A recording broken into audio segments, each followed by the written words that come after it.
This is KUGAN CASSIUS for IFL TV, proudly sponsored by Everlast. Delighted to be joined by, well, I don't know if you two are a dynamic duo, but for this interview, you two can be a dynamic duo. NISSE SAUERLAND and also Mr. Filip Hrgovic, El Animal. Hello. I'll start with you. How are you, Filip? Everything good. How are you? Very well, thank you very much for asking. NISSE, you good? Top. Okay, let's jump straight into it. Yeah, a bit of a weird week, I suppose, for you guys in terms of obviously Luis Ortiz off the back of his knockout of Charles Martin. That fight gets ordered to fight. First, let's address that situation. To fight Filip. Have you been given an actual reason to why Ortiz is turning this fight down? I'll start with you, Filip, first of all. Do you know why he's turning this fight down with you for the eliminator? Of course I know why. Because he don't want the smoke, man.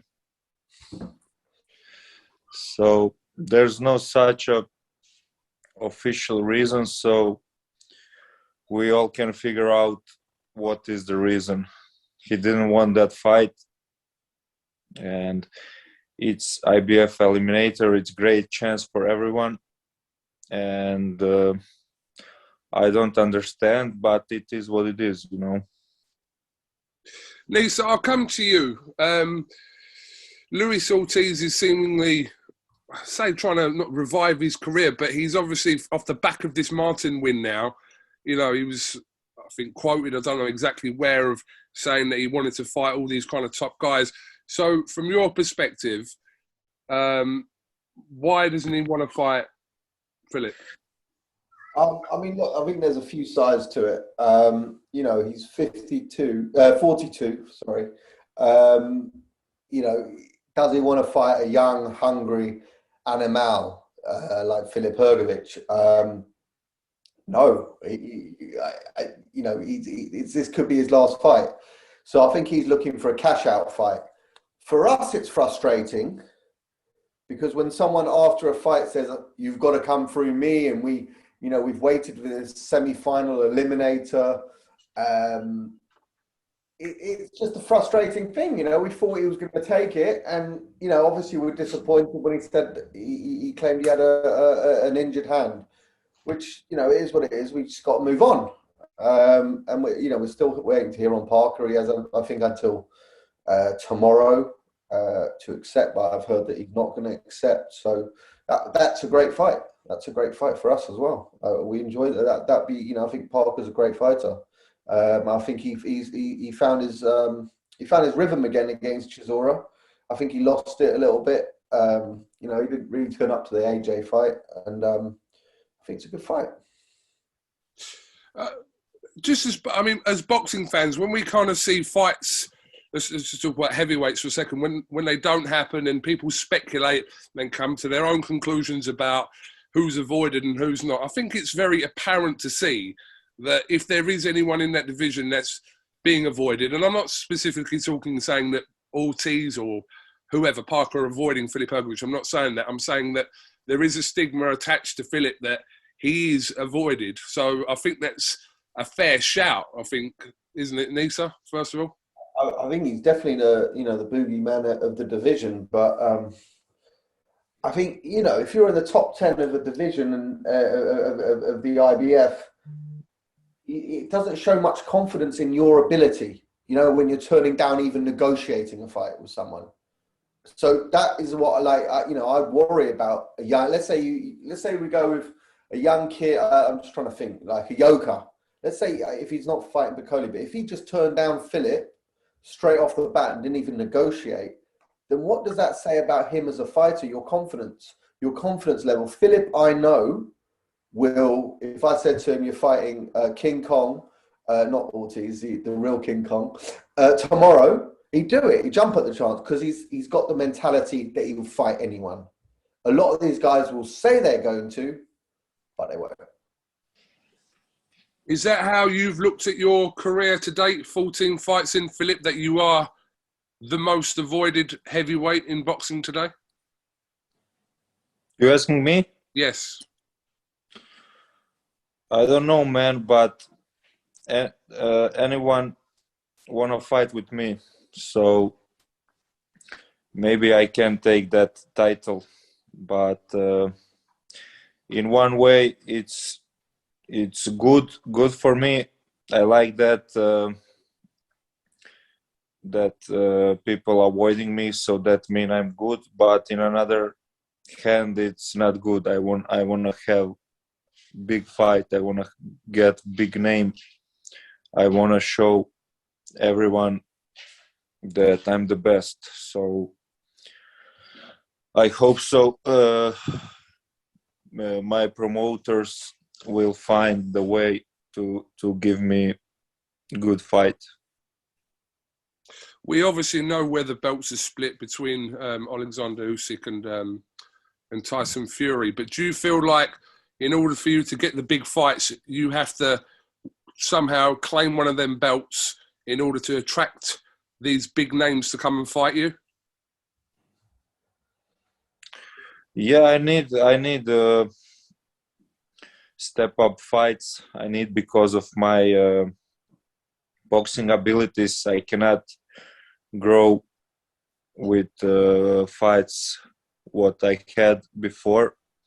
I need one or few step up fights, and yeah, I need to people know my name, hear of my name more, and I know I can do it. Just give me the chance, and I will beat everyone who stand in front of me. And on the end, I really believe that I will become heavyweight champion of the world, that I can beat all of them. So I just want my chance. Do you believe that, despite just them 14 fights you've had, Filip, that you believe that you beat the elite heavyweights in the division today, the Joshuas, the Furies, the Usyks? Man, I don't have 14 fights. I have like 150 fights. No, but I mean, just as a professional, I was making reference to. Apologize. So that's mistake. I don't have 14 fights. I'm in boxing 15 years. So I fighting since 14 years old. So only 14 professional fights, but I had WSB 30 fights. It's like almost like professional. So I had a lot of experience in amateurs, and I feel ready for everyone. I really do. I just not saying that like all of the other guys. Everyone's saying some name. Ortiz said he would fight me. Parker said he would fight me. Hunter said he would fight me. And when it comes to action, when they need to sign contracts, they pull out. I'm not like that. What I say to you here, I say to my promoters, I say to everyone, I'm ready for everyone. I feel like that, and I never gonna refuse fight, never in my life. So if tomorrow IBF decide that they cannot find opponent for me, and they decide I'm a mandatory challenger and I need to fight Usyk or Joshua in a few months, I'm ready, you know. You know what I'm saying, bro? Yeah, I know what you're saying, bro. NISSE, a question for you probably this, first of all. What is the situation regarding Joseph Parker? Because I haven't seen anything kind of official to state that Parker has kind of put himself out the running for this IBF eliminator. Have you heard something that's a bit more official about this? I haven't had anything in writing. I have just heard through some sources, reliable sources, that he will not be taken. Okay. So you're just assuming that that's the case and that Parker is pursue that route? He has till tomorrow to accept. You know, for us, it's just frustrating. It's like either go into the negotiations or don't. You know, like don't. You know, let's speed it up a bit. because I think this is the third time round now with the IBF. I mean, we've been sort of almost close to a year in this position, and we've obviously had purse bids, and it's not easy for Filip. It's not easy for us as the promoter. But the end goal will be obviously a mandatory shot at the title, which is worth sticking around for. Well, I mean, what is the situation regarding this? So, if Ortiz and Parker are not going to take it, so does it fall into next in line? Do they keep going down the list till you find someone in the top 10? How does it work? I'll get the latest rankings up. 30 seconds. I think it's so we've got Parker now, number 5. Joshua won't take it, right? I mean, it'd be crazy. He's obviously going to fight Usyk, I guess. Yoka's fighting Bakoli, I believe. I know it's been postponed. Joyce is WBO mandatory, I believe. I can't see him taking it. Great fight. Nothing but respect for him. I think he beat Filip maybe 9 years ago, 9 years ago in the WSB in a split decision. So that's a bit of unfounded territory, bit of excitement there, bit of edge. Then we got Caballel, who's been offered it twice by us, pulled out both times. Gassiev, broken hand, I believe, pulled out just before Christmas. I'm not sure if it's broken hand, something with his shoulder. And then number 10, you got Luis Ortiz at the moment. Then Andy Ruiz at 11. 12 is Dempsey McKean. Offered it, will not take it. 13 is Zhang, Big Bang Zhang. So he's accepted it. He'll be up for it. So I think that'd be a great fight. But he's at number 13 at the moment. Obviously, I'm going off old rankings here, KUGAN. So, in the next couple of days, they could be updated. Hopefully, Zhang, I think he fought in December. Maybe he'll be up a bit. And then you got Huey Fury, great fight. And then I think they've got their own sort of journey they're on. And then you got Bakoli, who's fighting against Yoka.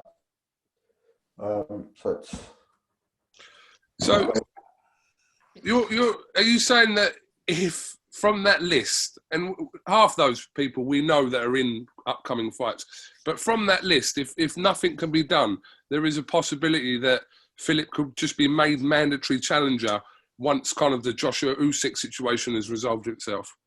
Yeah. I mean, unless someone comes to we'd obviously have to keep Filip busy in good fights. But, it comes to us as a promoter. You're in a bit of a catch-22 position. So you're waiting for a mandatory shot, but you don't want to risk your guy in a I know Filip will beat everyone, and I know that's his mindset, sorry. But you don't really want to be risking too much in those fights. So someone like a Babic would be good. I know that Filip wants to fight him. Basically, it's all or nothing. So Babic would get, so they put a pot out, and whoever wins gets the money, and whoever loses gets no money. Why would it be that? Because Filip doesn't want him to. Well, Filip, you talk. I'm talking for you. Sorry. Yeah, why would that be the situation if you fought Alen Babic regarding the purse? Sorry, I fell asleep because you was talking too long. Sorry. What you ask?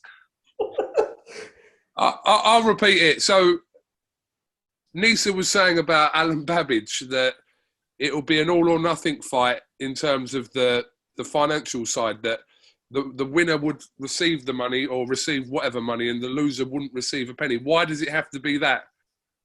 Because that's the only way I will fight that idiot. I don't want to give him a chance to make money from my name, from my from that fight. So only way he can get it, winner take it all, because he making too much already with my name. He mentioning me every day and he's just behave like a retarded man. So he only can get KO in few rounds, nothing else. Okay, so it is a fight that you're interested in having at some point, Filip? I'm not really interested. He's not step-up fight for me. I'm interested in fighting the real fighters. So that's what I'm interested. He's just I don't know. He's just a guy who talk too much. He's not a real fighter. Everyone who know boxing know that. But maybe if my promoters wanna do it, and if good business move, maybe we can do it. Because he attracted a lot of people in Croatia with this making clown of himself. Have you been impressed with any of his fights? With what, man? Are you impressed? No, I'm just asking a question. He's obviously he's had a few kind of sticky moments in fights over the last sort of 2 or 3 fights, but remains undefeated, etc. Are you impressed with anything that you've seen from Alen Babic? Man, I'm not impressed at all. I don't know who can be impressed with that style of boxing. That's just funny. Okay. Man, you're a long time in boxing. You should know that. I'm not getting involved in this Croatian beef between you and Alen Babic. I'm going to remove myself from it, but I'd like to see that Dave fight. Allen against Alen Babic. That's a good fight. What's that? Dave Alen Babic. That's a good fight. Yeah, but Dave Allen's not. You can't really say he's even back in the game. He's had one fight in how long. I'd still favour Allen, I reckon, in that.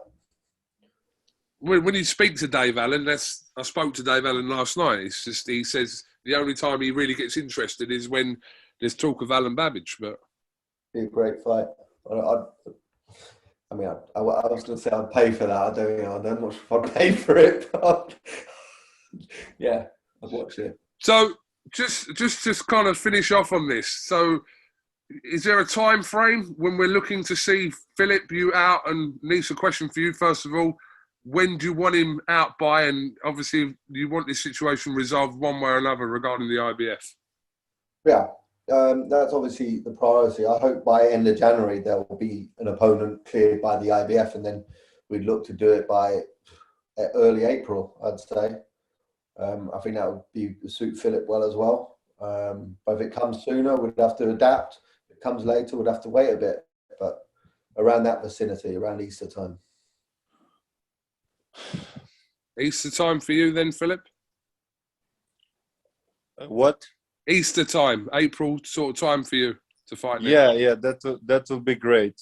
If it will be April, I'm ready. And I'm already start my basic preparation. So if we have opponent end of January, I just need to do sparring or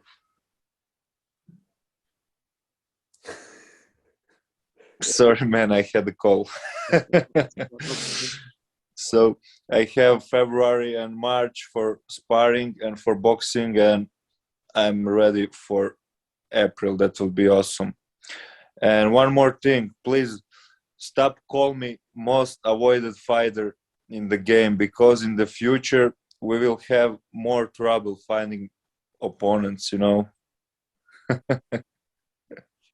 I'm not the only one that says that. The majority of boxing fans say it, and unfortunately, there's something that's not going to go away unless, obviously, these fights happen. So, I think on the end of this interview, I think it's just funny that IBF need 1 year or more to make IBF mandatory challenger. Rules need to be changed, man. Despite money and business and everything, there need to be some rules. They need to make rules to force people to accept the fights. This funny situation, and I just think we need to get back to old school, because boxing will be ruined, will going down with this kind of situations. I'm sure there's a lot of people will agree with what you just said there. Just final one for you, Filip, before I let you go. You truly believe that had Ortiz taken a fight, you believe you would have knocked Ortiz out? Yeah, I think definitely I would knock him out. He's a good fighter, but I think he's too old in this moment, and he cannot deal with my power in this stage of his life. Okay, NISSE, Filip, thank you very much for talking to IFL TV. We'll wait and see how this situation develops over the coming weeks, but we hope that you get some positive news. Filip, have you got anything else you want to say? All said and done. No, all said, but now we need to do a job. Okay. NISSE, you got anything else you want to add, mate? I think this is going to be a very big year for Filip. I think they can't run anymore now. It's time to put up or shut up for a lot of these guys. Okay. Guys, thank you very much for talking to IFL TV, and we'll catch up with you both again soon. Thank you, man. Bye, man. Thank you. All the best. God bless.